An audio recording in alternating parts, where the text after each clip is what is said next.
Hello there, and welcome to PE Select Podcast. I'm your host, Ranger Matt. Joining me this week is Mr. Grant Alexander himself from the God and Light, and I am thrilled to have him on today. Here we go. Hey, Grant. How you doing, Matt? Good. How you doing? Good. I'm good. Yeah. Hey, I'm glad you was able to do this today, man. Thanks for coming aboard on my podcast today. Oh, it's my pleasure. Sorry we got fouled up last week.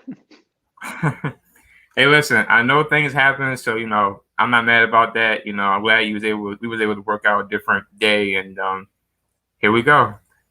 All right. How you holding up during the pandemic, though? We're really lucky. My wife and I have a house in Virginia that we bought a long time ago, right after we got married. Right. We were able to. We've sort of been riding the storm out in our little town. Oh, here's one of my buddies. They love Hey. to get into the act. This is Maybell. Anytime I'm doing something, Maybell likes to get up and get involved. Hey, man. Looks like an alien, doesn't she? All Oh right, my you. gosh. Yeah, so we're fortunate. We're able to kind of be out of the city right now. We go up and check our mail and check on the apartment and stuff like that every few weeks. Yeah, so we've been down here. Yeah. I gotta tell you, when I found out you was from Timonium, Maryland, that's where I'm at. I'm Yeah. in Baltimore, Maryland myself. And I Oh, I got didn't know family. that. I thought you were in Florida for some reason. Okay. No. I'm You in, where? you know, uh Woodlawn, Windsor Mill, Maryland. Oh yeah, sure. That's where I'm at right now. And I went to Oh yeah, school. honey. Well, I grew up in Timonium. I'm out there eating them, steamed crabs and drinking Natty Boh and all that. Yeah, it's Yeah. terrible. Worst accent in the world, right? No. Hey, I remember talking with Tina Sloan when I had her on my podcast, and I said I gotta give you like a double Baltimore shout out because we're both Baltimore men here, Yeah, that's and right. That's right. I got on my grandfather's side, on my mother's side, his family is from Virginia, Richmond, Virginia. Okay. Yeah. So, I have this. When God and Light ended, they had some DVDs come out. I got this. It was the best of Philip. I did not even know that existed. Yeah, this came out like a year after the show ended. They did some DVDs, and then they did the best of Reva, the Bowers with the barbecue, and then the Philip story. So I got my copy right here with some episodes. You know what? You've just shown me something that I did not know was a real thing. So, is it any good? Oh my, yes, definitely. The first, it's like 5 episodes. The first one was when the Spaldings first came to town in 1977. Hmm. The other one was when you went on the run with Beth in '83. You broke the glass and y'all went through on the run. Um, Right. you and Beth's first wedding in '91, the year I was born. You're a youngster. um, the confession that Lizzie killed Carl in '98, and then the Mm. last one was the show's last year when you proposed to Beth. Okay. Well, that covers a lot of ground. Yeah. Some people are here to say hi to you too. I got one fan from commercials and TV from the past. He says hi to you, and a lady named Karen, who's a big fan of yours. She's from Florida. She says hi to you. Well, hi to both of them. Yeah. Glad you could be with us. So Grant, where are you from, man? Oh well, duh, you're from Maryland. I don't know why I'm. Well, yeah. No, I grew up in Timonium. I grew up in Spring Lake. You ever hear Spring Lake? Yes. If you go all the way out, Pot Spring, you take Delaney Valley out to Pot Spring. Pot Spring kind of runs into Spring Lake. That was a community I grew up in. Went to Pot Spring Elementary, went to Ridgely Junior High for a couple of years, and then I went most of high school to McDonough. Okay. Yeah. What kind of hobbies did you have growing up? I was mostly into sports. I love playing baseball and football. In high school, I played baseball and football, and I wrestled.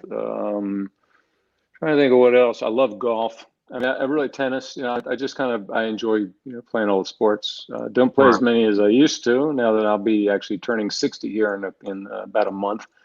No But way. You gotta be still in your yeah. 40s, man. No way. Oh, Mm-mm. yeah. Wait. You know what? All I got's $20, but it's yours. But you still look good though, man. You still like the way you did when you first joined Guy and Light back in the day, man. You still look good, you know. I So appreciate that. yeah. Just try to Um. I dig my nails into the side of the cliff and hang on. um. So, what influenced you to become an actor? Like, when exactly did you know that was something you wanted to do? I think it kind of started hitting me in junior high. I did a couple of plays at Ridgely that I really just had fun doing. And I mean, I remember, like being in the assembly in elementary school and stuff. I kind of liked the attention, I guess. I was sort of a typical actor where I'd be shy, some of Hmm. the time, and then I'd be sort of extroverted, which is the way a lot of actors are. And then in high school, I had a great teacher out of McDonough named John Van Meter, who really kind of got me into the whole drama circuit out there, and did a bunch of plays with me and stuff. And then Right. when I went on to college, I got into the theater department at W&L down in Virginia, and just enjoyed it more and more. Got to do a production actually of Hamlet in my sophomore year, where I met a lovely young lady who became my wife. We've been together almost 40 years now. We have been together 40 years now, which is kind of scary. So Hey, yeah, so it just sort of congratulations to progressed. you. Thank you, thank you. Um. So I'm sorry, just that because I'm here talking with Philip Spalding, the man himself. So it's like I know what I want to ask you, but as a fan, my fanness is kicking in. So That's perfectly all right. yeah, just to let you know, so I've been a fan of Guiding Light since 2000, way back when I was in third grade as a Hmm. kid. A kid That's watching. your mother's fault or your grandmother's fault, or who are you going to blame it on? That's my mother's fault. Now, Oh, okay. at the time, well, you know this, at the time, cable like wasn't how it is today back then. No, yeah. Yeah, and we had cable from time to time, but it wasn't all the time. And the few times we did, I was in school, and when we didn't, and if I was home from school, I would just watch TV. And As the World Turns came on before Guiding Light, so I watched that when Guiding Light. The very first episode I saw was remember when y'all was in St. Christabel and Beth married Edmund? Yeah. Oh, yeah. Hmm. There was an episode when she was trying to escape and the rope snapped and she fell and you was in like a uniform outfit. Oh, yeah, yeah, yeah. We Yeah, shot that out on at a beautiful old mansion out on Long Island. Yeah. right. That was my intro to the show. Seeing that, I was like, "Oh my God, is she dead?" She just whoa. And then a few months later, they did the Flash Flood storyline, and then she came back as Lorelai, and she was like, "Who's Beth? I'm this Lorelai." Yeah. That was typical for a soap. You got to have multiple identities. You got to rise from the dead. I mean, that's the way we did it. That's right. Yeah, one fan on here just says she blames her mother and grandmother who got her hooked on the guy, and like most Yep. definitely. They're usually the guilty parties. Yeah. Um. So when you joined Guy and like I know you did a couple other shows. You was in the Fall Guy, and Yeah, those are like episodics, like nighttime episodics. When we were living out in California, we lived out for about 2.5 years, I guess, out in California, and yeah, I did a pilot, did some parts in movies and guest spots on shows like that. yeah, you was even in Tough Guys with Kirk Douglas. Yeah, that was a lot of fun, man. I got to do a scene with Spartacus, which remains one of my the highlights of my career. Um, so when you joined the show, I mean, I know you was taking over and you was like the aged up Philip, but how was that character described to you when you first came on? And was Gail Coley producer at this point or Alan Potter? No, it was Alan Potter. I came on with Alan Potter. Okay. Yeah, yeah, I came on in December of '82, and I think Gail came in I want to say March of '93, of '83, something like that. Okay. So it was a few months after I was there that Gail came in.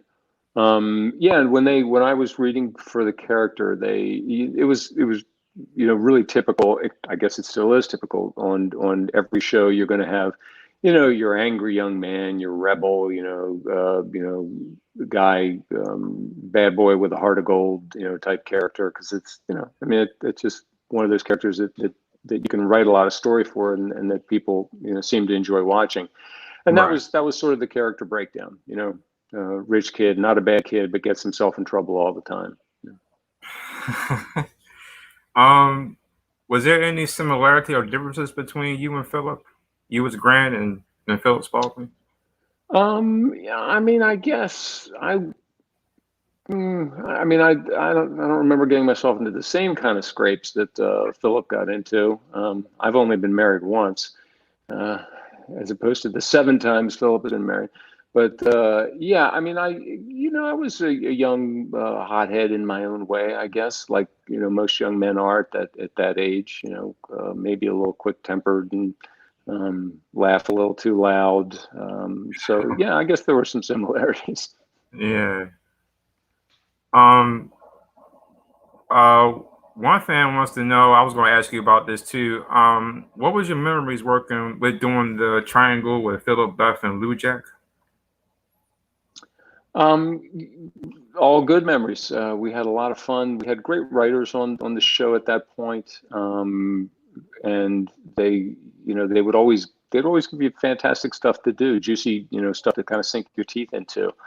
I remember. I think, gosh, I can't even remember now when Vince came on in '84. I think. I'm It guessing maybe was '84. Yeah, it was like in '83 because I remember he came on around the time Reba came on the show. Yeah, I Was think it? it was around '80. Man, Yeah. I can't keep track. But yeah, they were looking for a complication for Philip and Beth, because you always you want to the way they write the stories, you have two people that are sort of star-crossed. So they want to Hmm. be together. They seem like they're destined to be together, but you keep putting obstacles in their way. And that was one of the obstacles that they put in the way. And I think, I decided to leave the show like a lot of young people do. I was finishing up my 2 years Hmm. in my first contract, and like again, like a lot of young people, wanted to go out to Los Angeles and try to do some other stuff.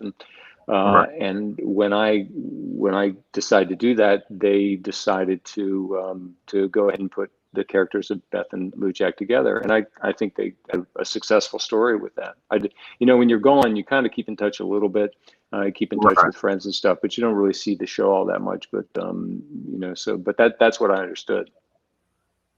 Yeah, they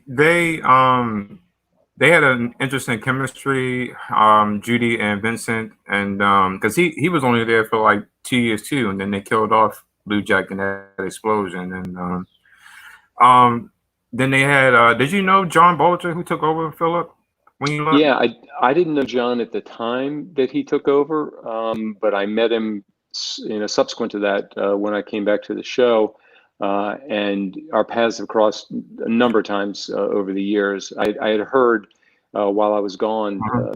that they had recast the role with a guy who was really great and just a delightful, talented guy. And when I met him, you know I, I couldn't agree more. John's just a great guy, really really fantastic person, and yeah, really talented guy. John does a lot of theater work. He's it seems like he's working all the time. Right. Okay. I got a clip for you on my phone. I pulled a couple of like 5 Philip moments that I liked, and I'm trying to get it right now. This is one of your most popular moments from back then. Mm-mm. I'm trying to see if I can turn my phone over for you. Daddy, I have to go. Just leave me, darling. Well, Let me see. look, I didn't want it to happen this way. That's true. Oh Lord, I think I know what that is. Oh my God, who is that? Answer me! Oh, Tom. Excuse me, everybody. Why don't we move out to the patio? Drinks will be I'm curious though. Before we talk about that scene, whenever you had an episode where you had to do shouting like that, did you ever get a migraine headache? Because when you have to shout or get mad in those kind of scenes. No, that came pretty easy to me. Because it was that scene, and then the scene you had with I can't pronounce his last name. He played Jim LeMay, and he recently passed away a few years ago. Yeah, Tony Adabo. And y'all had like an argument scene, and you was like, "It's not your child. The baby Beth Karen is mine." And you was like, I was like, did he get a headache after that? Because you just woof, like woof. Nope. But those were good scenes. Yeah, he was. It was so sad to hear about Tony's passing. Tony was a really delightful guy. I don't think I ever saw Tony a single. A lot of people, are, myself included, come in a lot of mornings, like, God, I got up at 5:30 again today. I'm tired. I don't feel like being here. I never saw Tony like that. Tony always had a smile on his face. He was just a delightful guy to work with, and it was really, really sad that he passed way, way too young. Yeah. Talk about that scene. I mean, what was it like working with Christopher Bernard and Tom Rook, who was the first Justin Marler? Yeah, those guys. I was so lucky. I fell into a real pot of honey with this role when I got cast on Guiding Light, because the people I was working with in the beginning, for the most part, were Tom and Chris, and they were just monumental actors. I think one of the reasons I got cast is because I looked a little bit like I could be Tom's son. Tom was like 6'3", 6'4", this big old ex-military MP, but he was a real swashbuckling kind of guy. He was like Errol Flynn. All the ladies loved him, all the guys loved him. He was just one of those guys that he was really kind of bigger than life. He was like an old Hollywood guy, and he was a wonderful actor. He taught me an awful lot. And Chris, I mean, you couldn't do any better than Chris Bernot. Chris was a guy who really understood the power of and had the ability to do it. He would just stand there and look at you and very directly, deal with you in a scene as an actor. And he was so talented and powerful and smart that you knew you better really step up. And those were the guys that I worked with. So, I didn't want to be a chump. So I would, work real hard, study real hard and work real hard and, try to hold up my end of the bargain. And I was just really lucky to work with them. Yeah. I mean, of course, this was before my time, but from watching the classic episodes, Chris Bernard as Alan, I know he was the first Alan Spaulding. He really was a good actor. He really brought it as Alan, and I didn't even know he passed away so young. I just I thought maybe he wanted to retire or something. I didn't even know he was sick. Chris was like 49 when he passed away. Very sad. And Tom is gone now too. Tom was in his 60s. Yeah. Because he was the first Justin, and then they brought another actor to play Justin in 1990, around the time you left the show the second time. Christopher, something with a P. I knew him more as Justin. Yeah, I remember. I met him. Yeah, I knew him more as Justin. Mm-hmm. Yeah. So when one of the love interests you had along with Beth, you also worked with India, Mary Adams. Mm-hmm.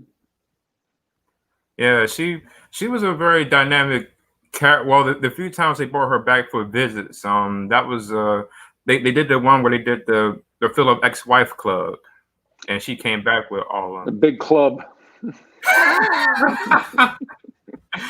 Oh man, talk about working with Mary Adams. What was that like? She was wonderful. I adore Mary Kay. She was, again, just loaded with talent. It had a great presence. Kind of came in with a real character. She was very different from most of the other people that were on the show. She had a real elegance and a real aristocratic sort of quality to her. And again, she was real smart. She understood that was one important facet of the character of India that she was playing, but she was also really good at being soft and vulnerable. She was a blast. We had a lot of fun together. Yeah, yeah. I remember when that episode first aired, the Ex-Wives Club. I remember thinking as a kid, I was like, "Who came up with that idea?" Because you walk in the boardroom and all your ex-wives in there trying to vote you out. That's not good. No, that's not ideal.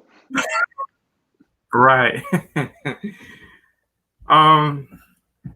So I have to ask, the dynamic between you and Michael and Larry over the years is Rick Bauer. So when you joined, there was another guy playing Rick, correct? Yeah, yep. His name was Phil McGregor, a great friend still to this day. Okay, and then you played with Michael. He joined next, and y'all had this dynamic friendship like brothers for years, even when y'all weren't talking because Rick was always mad at Philip about something because Philip would do something, but y'all still would, boom, still come back together as friends. That storyline y'all did where Philip got with Meredith. Oh yeah. Yeah. Yeah, you can never. Yeah. Mikey's Yeah, actually got a very funny little bit that he does about that.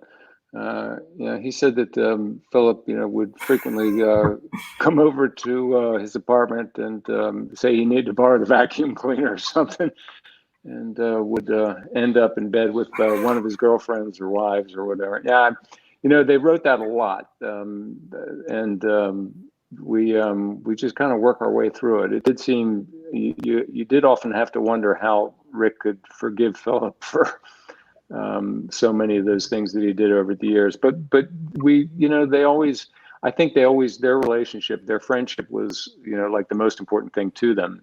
And I think right. because Mikey and I are such great friends, and we're right from the start, that the interest of the show and the Right. interest of the story, the fans always wanted to see them, get back together and be really good friends again. So that was the way stories would always end up. Most definitely, and of course, I don't think that would happen in real life. A friendship like that for so long to have turning points might dip in, but at the same time in real life, friends and buddies argue and things happen all the time, and some people remain friends, some don't. But that brotherly bond that y'all had, that was just very dynamic.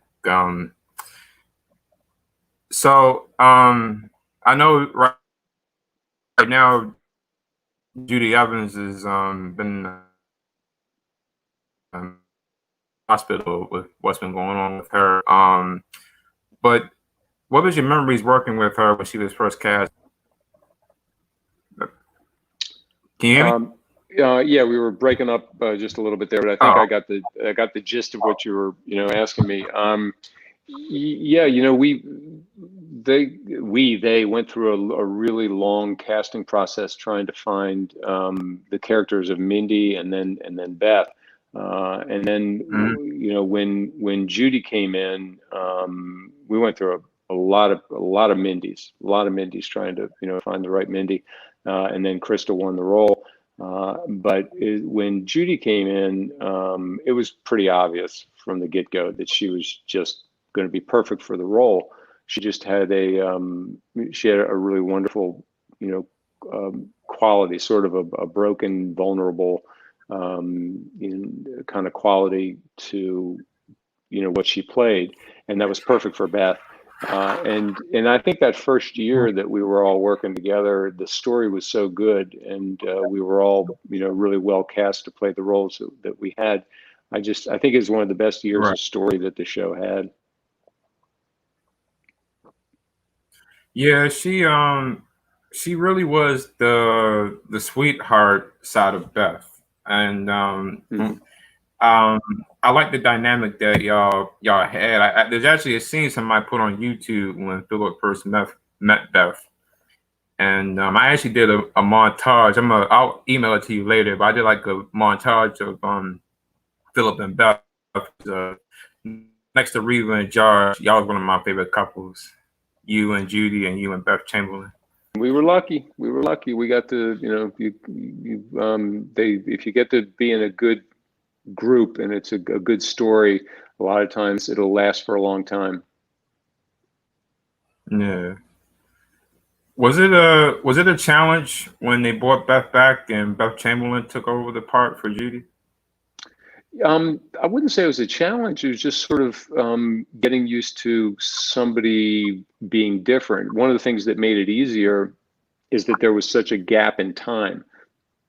And when they brought the character of Beth back, she was supposed to have gone through an awful lot of trauma. So you sort of expected her to be different, her personality to be different. And obviously, physically, she was going to be different with a different actress. So I think those things made it easier for the audience to accept and, made it easier, for me just to adapt to working with somebody else doing the same role. Okay. Yeah. I mean, like I said, I love both Judy and Beth as Beth Raines, and I was actually surprised because Beth was kind of known as the good girl, and then when they made her kind of bad later, like a couple of years later, it was like, well, because she married Alan and had kidnapped Alan and Gus at one point. They did a couple of things with Beth when he was off the show that period of time, and it was pretty cool. She would call and tell me about it, and I'd be like shaking my head, like, okay, all right, whatever. Yeah. You worked a little bit with Daniel Pilon. He played Alan briefly. You got any memories of him? Well, some. Daniel wasn't with us for all that long. Daniel came in after Chris had gotten sick and was off the show. And I think Daniel had been a really successful actor in Canada. We didn't really know him or know of him, but he was a big, impressive guy. Had a wonderful voice and stuff, and he was very pleasant, very, very easy guy to get along with. Right. I actually liked him when they cast him as Alan because he was known for playing the bad guy in a lot of stuff. I have a DVD of him being on Dallas, and I knew he was on Ryan's Hope as well. So I know he was known for playing the bad guy. So I thought that was a good part on them bringing him on. Mm-hmm. And then they brought Michael Slaslow back too around the same time. Yeah. Mm-hmm. Yeah, we loved having Zaz back. It was, again, such. What happened to Michael was just a tragedy. So,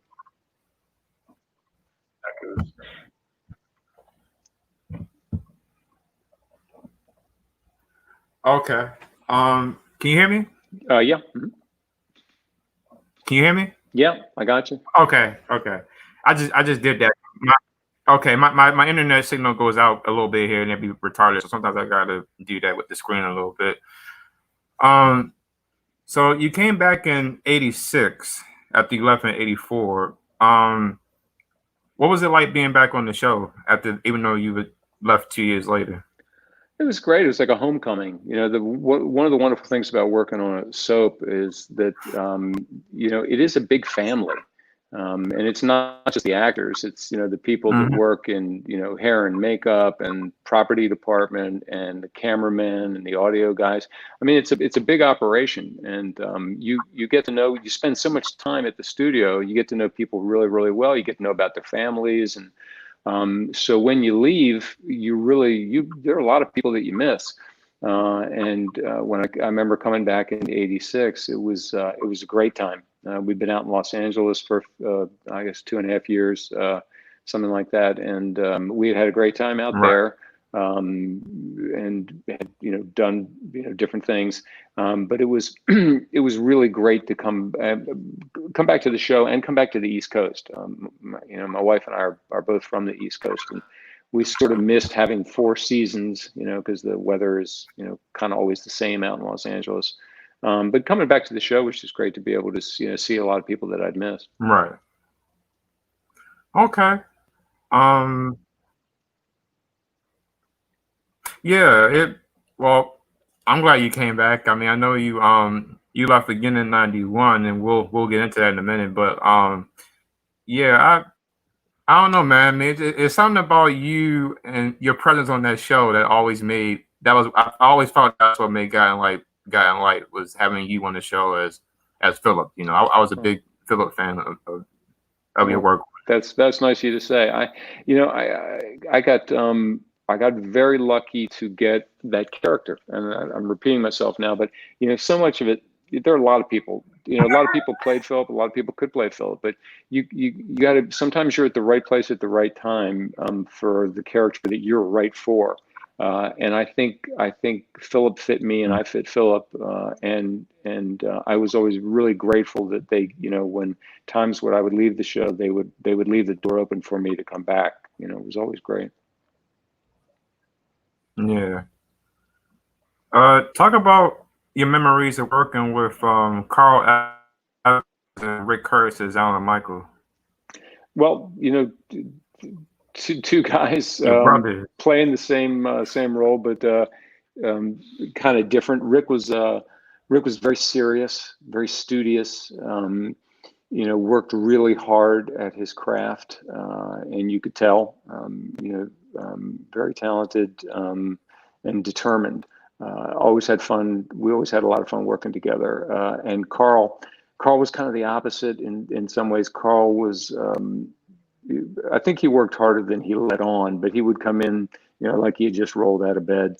And he was funny. God, Carl made me laugh. He played an Alan Michael that I thought was just really hilarious. And Rick's Alan Michael was a little bit more serious. But they were both, I saw Rick a couple of years ago. I know he's still out in Los Angeles. Carl, I've lost track of. I'd love to run into Carl again because we had an awful lot of fun. It was great after the years of not having that another character in the family. It was great to have a little brother to play with on the show. Right. Um, I've reached out to both Rick and Carl for an interview. I know Carl's been doing a lot of directing recently, so I'm working on to interview both of them, and maybe I could do one with you and one of them. Do like a brothers podcast. Yeah, let me know. I'd love to see him. Okay. And I gotta ask, fans are asking me this question. Uh, one person another person that touched Guy and Light that you had a lot of good scenes with back then was Beverly McKenzie as Alexandra Spaulding. She was the best. I absolutely adored Bev.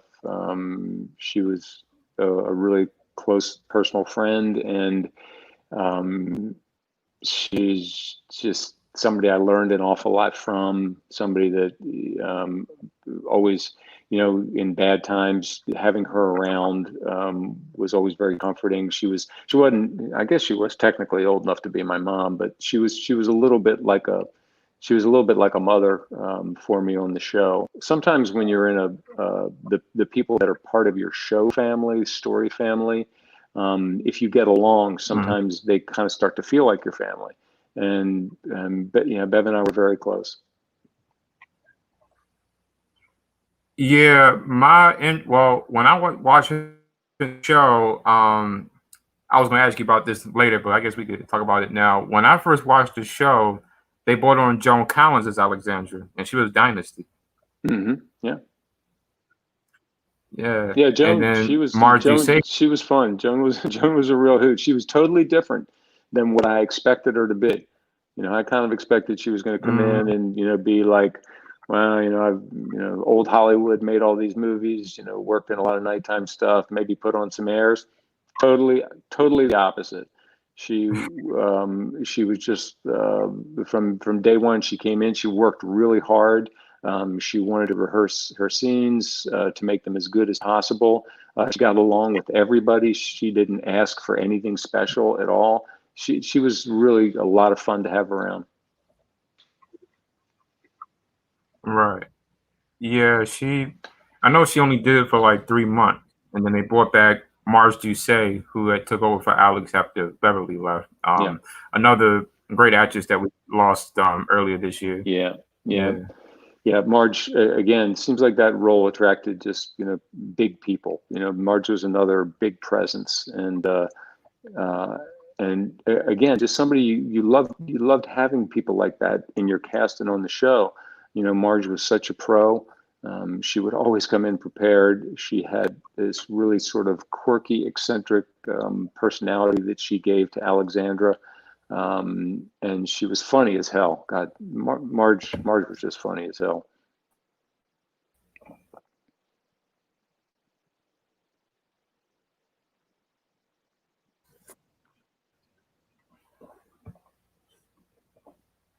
Froze up on me Okay. there for a minute there, Matt. Okay.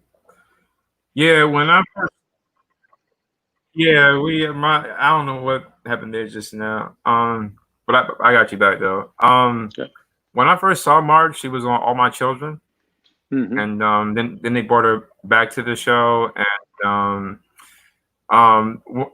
there was a couple of scenes I liked with her in it. Of course, you was off the show at this point, but there was a scene with her and Roger and Nick and Mindy's engagement, and they slapped each other. Um, and then there was a scene in y'all last year when you came back where she grabbed Alan and then slapped him. I thought that was a little funny on their part. I actually was working on reaching out to Marge for an interview. I just did one with Tina Sloan the first time. I did 2 interviews with Tina, and I was preparing to reach out to Marge when I found out she passed away, and Yeah. I was like, oh man, yeah. Um, so after you've been on the show for a while, they did the storyline.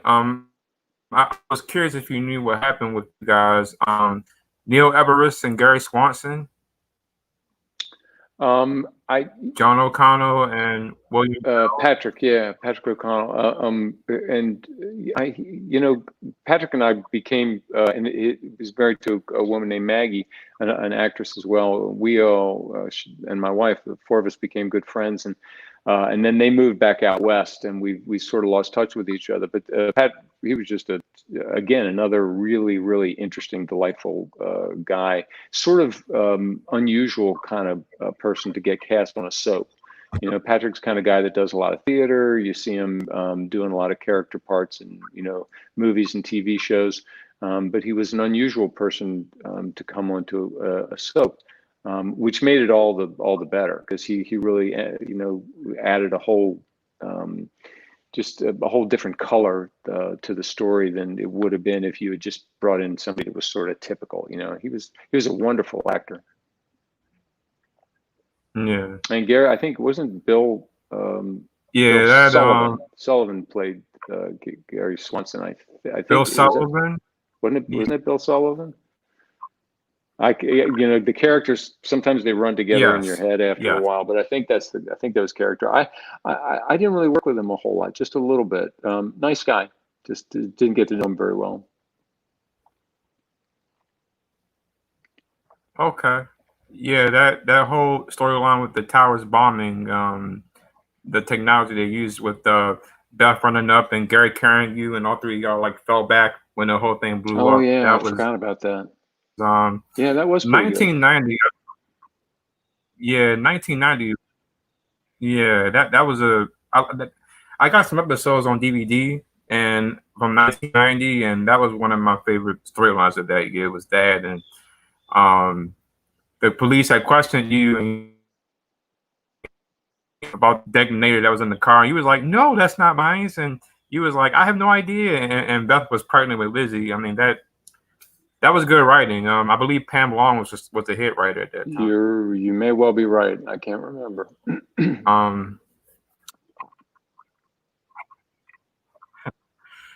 Um, so what led to you leaving in 1991?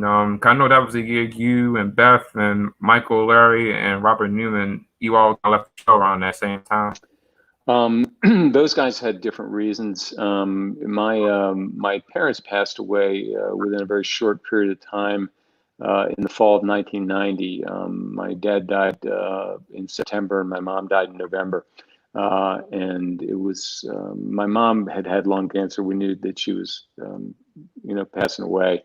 But my dad, my dad died of a heart attack right Mm, before she did, very unexpectedly. So I was coming to the end of my contract, and I just needed a break. I just needed to get away for a while. So my contract was up, I think, in probably, I don't know, January, February, March, something of '91. And I just said, I gotta go mm, away for a while, guys. So they understood completely. right. Yeah, you was really missed. I can tell because I just did an interview about 2 or 3 weeks ago with Mark Doran, who was the first AC Mallet, Sure, yeah. and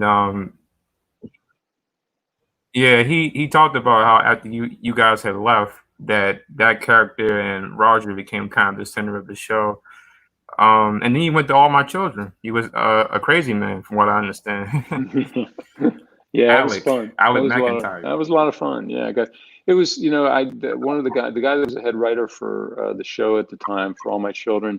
I was ready to get back to work, and he called me and said, we'd love to have you come on the show. I've got a great character, bad guy, could be a lot of fun for you, something different, than what, you're used to. And I don't know, it just seemed like the right thing at the right time. And so I went on All My Children for a few years, had a blast over there, got to work again. I've always been really lucky with the group of people I get to work with. Most of the time when I was on All My Children, I was working with Hmm. David Canary and Kelly Ripa and Teresa Blake and Chris Lawford. I had another great group of people to be working with, and we had a lot of fun.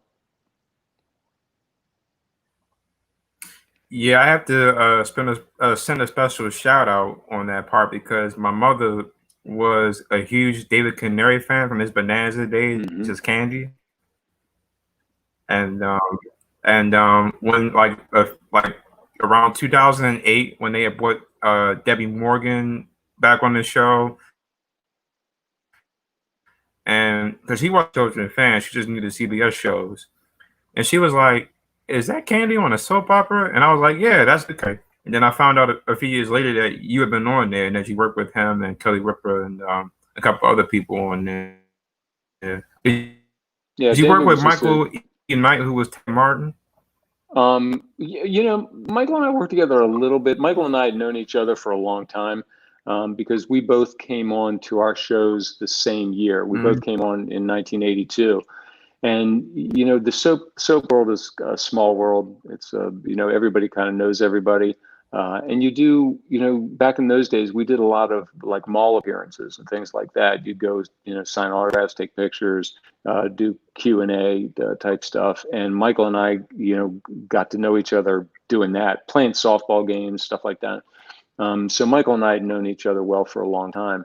I mm, kind of hoped when I went over to All My Children that I would, we would get to work together a little bit, but our storylines just didn't have too much to do with each other. right. Okay. Um, yeah, one person asked, was it Chuck Pratt who was on All My Children as the head writer I know he was when you on was at on one there? point. The guy that brought me on, name was Richard Culleton, and Richard had written over on Guiding Light for a number of years, and he was the head writer on All My Children when I went on. Okay. So you came back to Guiding Light in 1996 after 5 years away. Were you ready to come back after 5 years? I mean, what was that feeling like? I mean, I know at this point the cast had changed quite a bit, but what was that like coming back? It was always great. There was never a time that after I had left the show for a while, doing other things, whatever, there was never a time that going back wasn't like coming home. Guiding Light was really, that was my home. I mean, it was the thing I did the longest in Mhm. my life professionally. And there were still a lot of the same people there. There were definitely a lot of new cast members, but still a lot of the same old people that were there. So it was always great. It was just always a fantastic experience to go back and settle back into it.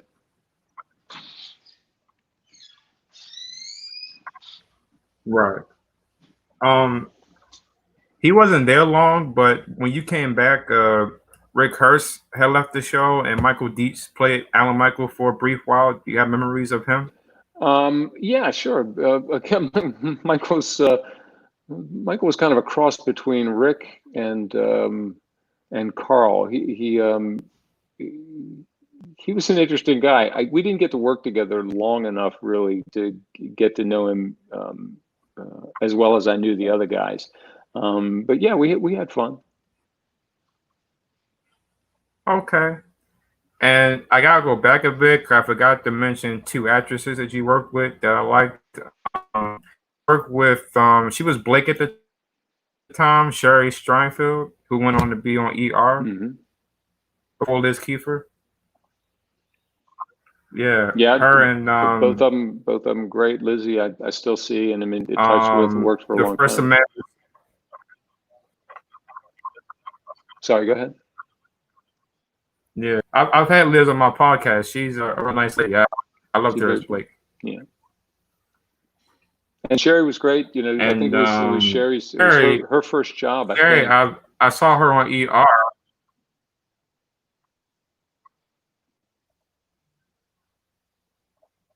Yeah, Sherry. When I saw her on ER, I was like, "Is that Blake from Guy and Light?" And now she's playing a doctor because Blake was a different character when she was playing Blake, and then when Liz came on as Blake, that was another dynamic too. Blake was a little bit more badder when Sherry was playing the role. Mm-hmm. Yeah. Yeah, Yeah. that was I liked her as Blake. Yeah, she was great. We had a lot of fun. Forgive me for not memorizing her name, but she was the first Amanda before Toby Poser back in the 80s. Oh, Kathleen Cullen. Yeah.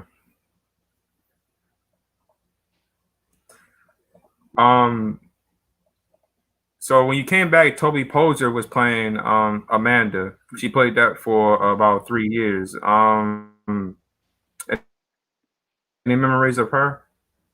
Yeah, again, I know this all sounds the same, but we had great casting people, and they would always bring fantastic people on the show. And Toby was like old home week because I don't know if you know, but she was a Baltimore girl, and Toby went to McDonough, same high school that I went to, and yeah, and the professor that really got me going acting was the same guy that she had worked with. So they had told me she was coming on the show, and I couldn't wait to meet her. And she, again, just fantastic. And then Toby wasn't a typical person. She was a little unusual for what people would cast in a soap a lot of times, which was something that happened on our show a lot because we had a casting director named Betty Ray, who came from the theater, and Betty was always looking for people that were just a little bit left or right of center, something just a little bit different. And Toby was a little bit like Mary Kay. She had a real quality about her that was just sort of interesting. And yeah, again, had a lot of fun. Yeah. Grant, one fan wants to know, have you ever visited Mississippi? I have driven through Mississippi, actually spent the night in Mississippi, but never really seen the state a whole lot. My wife and I, when we were driving cross country, I think we stayed in Jackson. I think, yeah, but just driven through the state.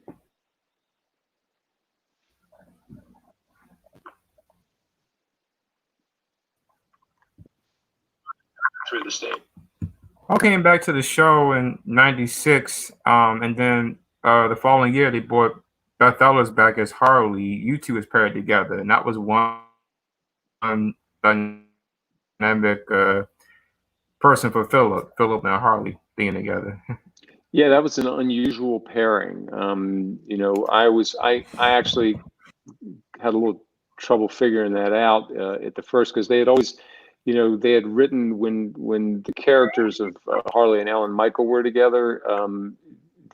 She was like a little kid sister, for Philip, and that's the way I had always thought of the relationship between the characters. And then they decided that they wanted to try to write as a romantic thing. So I think it took a little bit of a period of adjustment for both of us to sort of, okay, how do we make this work? How do we go this way? But yeah, we worked together for quite a while.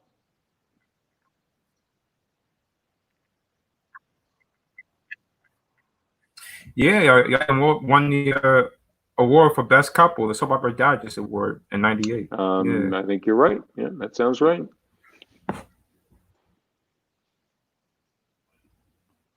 Yeah. So then you worked with Christopher. I'm sorry, Christopher. Crystal Chappelle. She was Olivia on the show. They paired y'all together, and it seemed like Philip was just trying to mess with Alan. But then he ended up falling in love with her. Well, that's what happens. I mean, he's always, he's always trying to get at Alan. I mean, that was sort of. Hold 1 second. 1 second. Look, hold on 1 second. Let me wait a minute. Come on. Okay. Sorry, my signal went out again. Sorry. There, they decided to make Philip a little nut. Were you a fan of that idea? They made Philip crazy. Yeah, I was. When you're on a show for a long time, you end up playing a lot of the same stuff over and over again. So it's always fun when you get to do something different. Yeah, and when he started to lose his marbles a little bit, it just it was something different to play.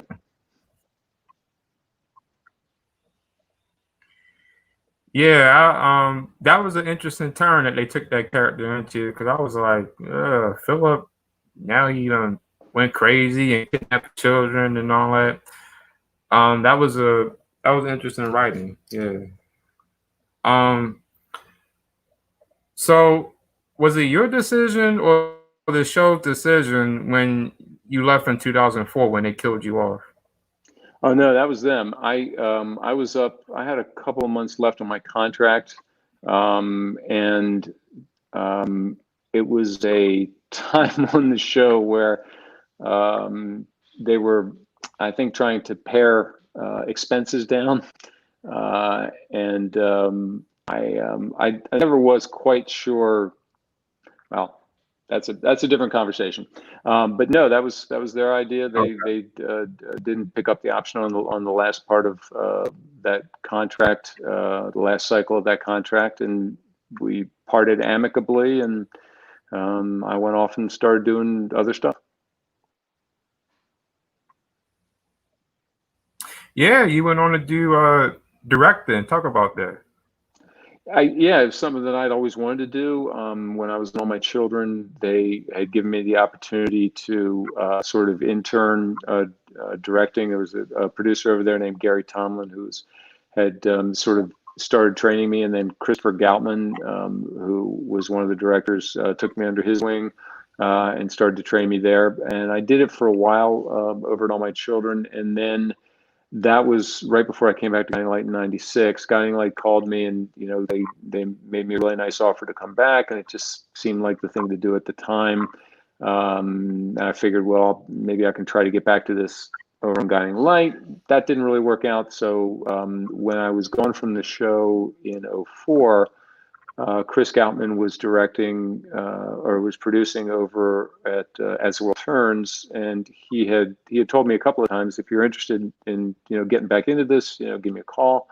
So I did, and I went over there and spent I guess about a year and a half over there, directing over on As the World Turns, and had a blast doing it. Yeah, a lot of fun.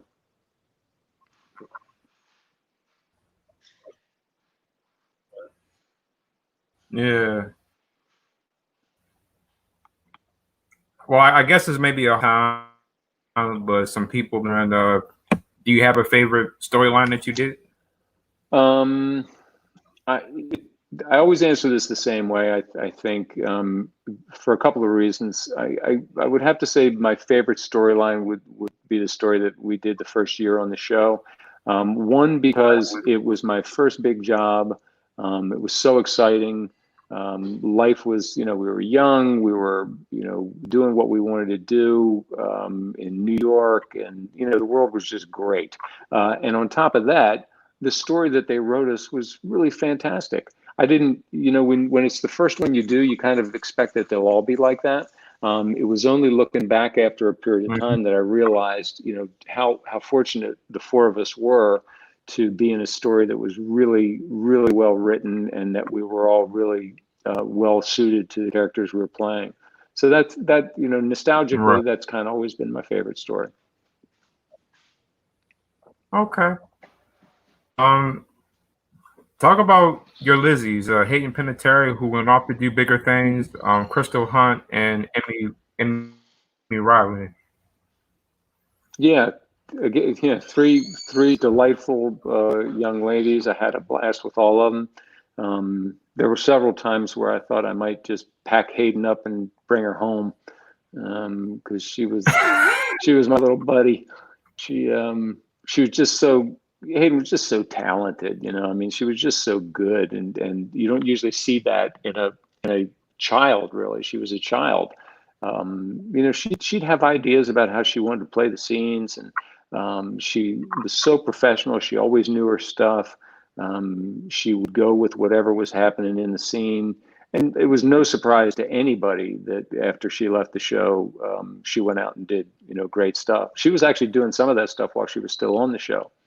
And Right. then Crystal Hunt came in, and she was just a hoot, just a lot of fun to be around. She and her mom were just a delight to have around. We got to be close. And then Emmy, I didn't know anything really about until I came back to the show the last time. But I had heard from people that she was just super talented and really really sweet, and that's exactly what she was. It was we had a lot of story to do when I came back in, was it 09, I guess, 08, I guess. We had a lot of stuff to do. 2009, the last year. Yeah, she was fantastic, and again, no surprise that she's working all the time. Yeah.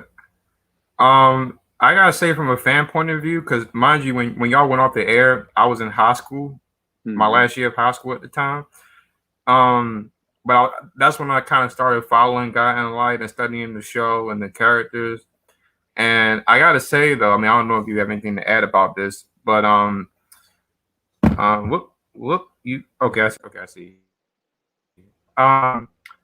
I felt that when they brought you back in the last year, I thought that might have been something that would have saved the show. So I'm kind of surprised, even when you came back, the show getting canceled.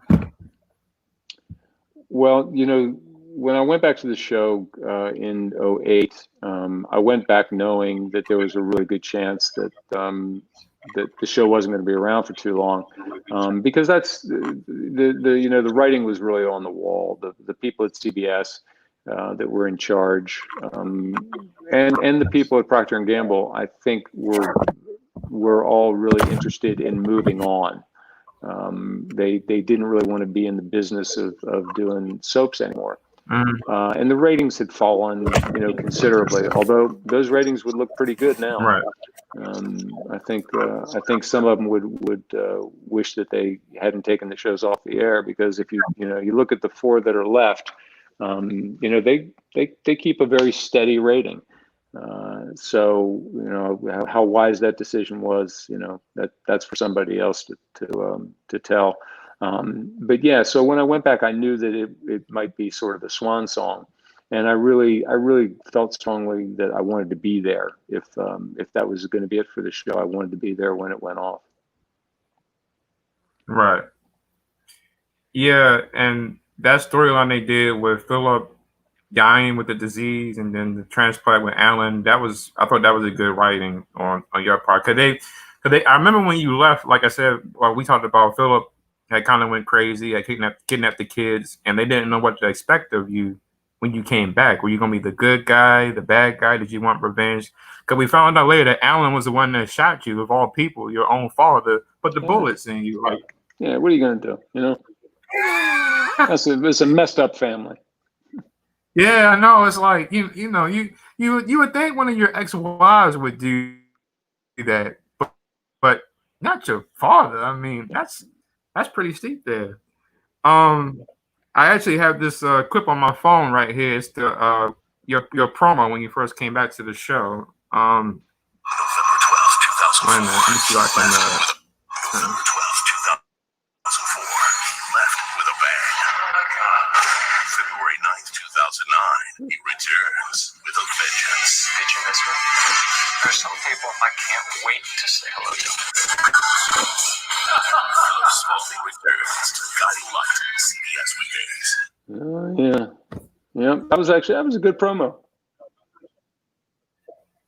Yeah, yeah. Like I said, when I heard you was coming back to the show, I was like, good, because I had really missed you being on the show, and I watched Guiding Light even afterwards. I don't know if you worked with or knew Tom Pelfrey well, but he was Jonathan Randall. I was a fan of. Tom came on. Gosh, I don't know, maybe 6 months before I was leaving, 3 months, something like that. And I mean, you could see right away, with Tom, what a talented young guy he was. And I still remember, a lot of times when your scenes are coming up, you'll go into the studio floor, just sort of, getting your mindset, and while other people are still finishing their work, and I would go up and I was watching Tom a little bit and seeing some of his early stuff and thinking, wow, this young guy's really good.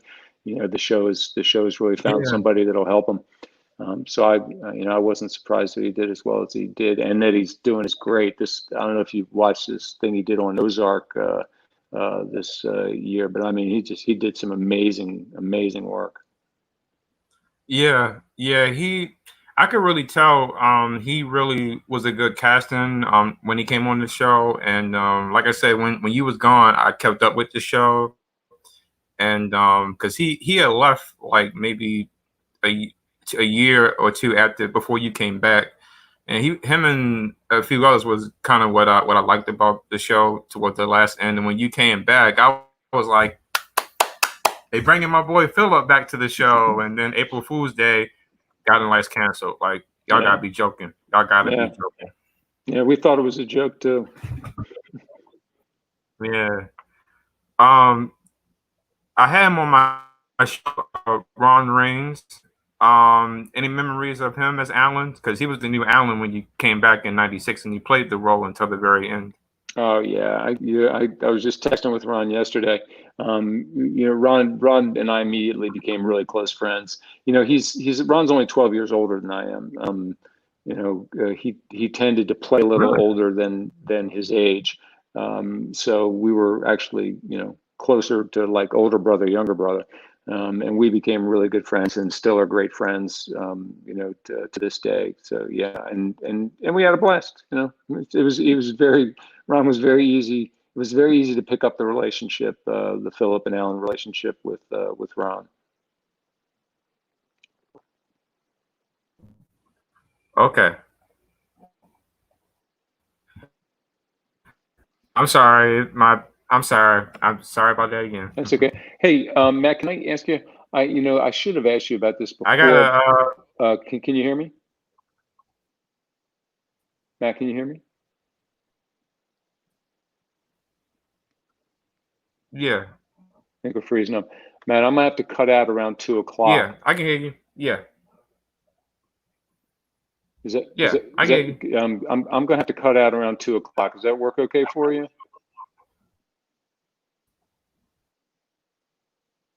Oh, okay.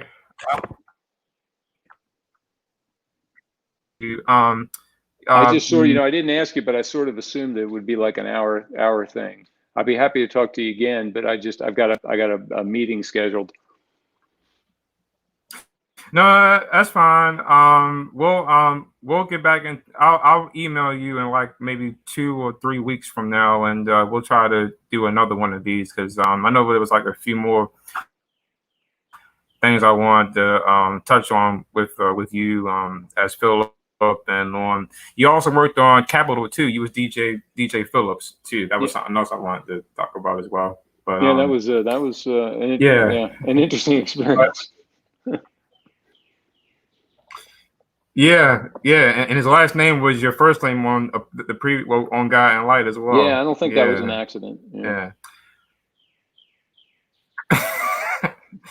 But Grant, thank you for taking the time to come on my podcast. Again, my apologies for the signal going in and out. My internet acts a little weird from time to Happens to time. everybody. But I will definitely shoot you an email in like maybe 2 or 3 weeks from here. Maybe we can work out another day to come back and do this again. But definitely, thank you again for coming on board, and I would love to possibly do one with you and Michael O'Leary as well. Yeah. Oh, well, yeah. If you reach out to Mike, I'm sure we can both come on for you. You might have a hard time getting a word in edgewise, though. Yeah.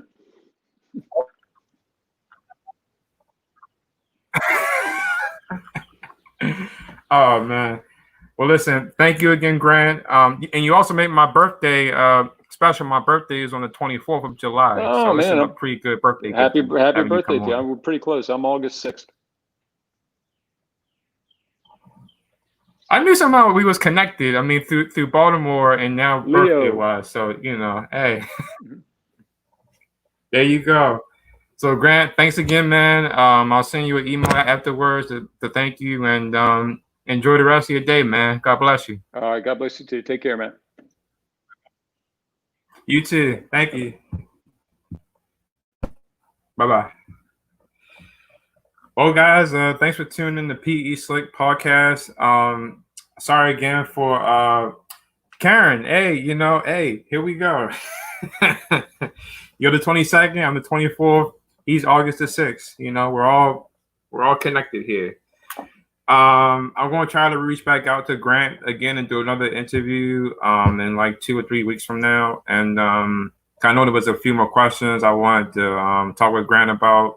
His time on Capitol, the later years, his time with Brittany Snow when she was Susan, working with Paul Rausch as producer, him and Robert Calhoun and Ellen Wheeler.